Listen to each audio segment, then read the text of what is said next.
जिले और शहर नांदेड़ में कोरोना वायरस का फैलाव बढ़ते ही जा रहा है। सरकारी अस्पताल के जराये ने बताया है कि शव 10 बजे जुमला 101 रिपोर्ट मिली है। इनमें 77 रिपोर्ट निगेटिव है, 16 रिपोर्ट पॉजिटिव है, 2 रिपोर्ट मुस्तरद है, 6 रिपोर्ट बेनतीजा है।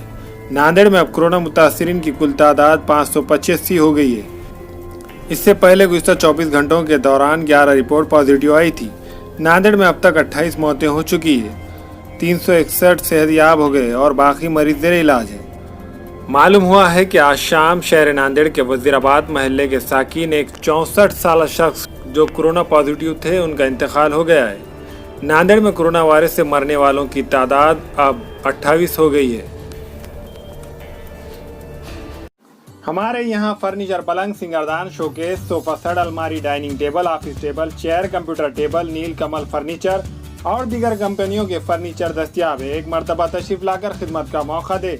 प्रोपरेटर मौलाना मोहम्मद शबीर साहब, deluxe furniture mall, fruit market के सामने, मालटेकरी रोड, कामठा, नांदेड़। अस्सलाम वालेकुम, मैं अखिल मिर्जा। हमें उम्मीद है कि आपको हमारा चैनल अच्छा लगता होगा। लेटेस्ट न्यूज के लिए देखते रहिए नांदेड़ उर्दू न्यूज और न्यूज के पसंद आने पर लाइक, शेयर और सब्सक्राइब करना ना भूलें।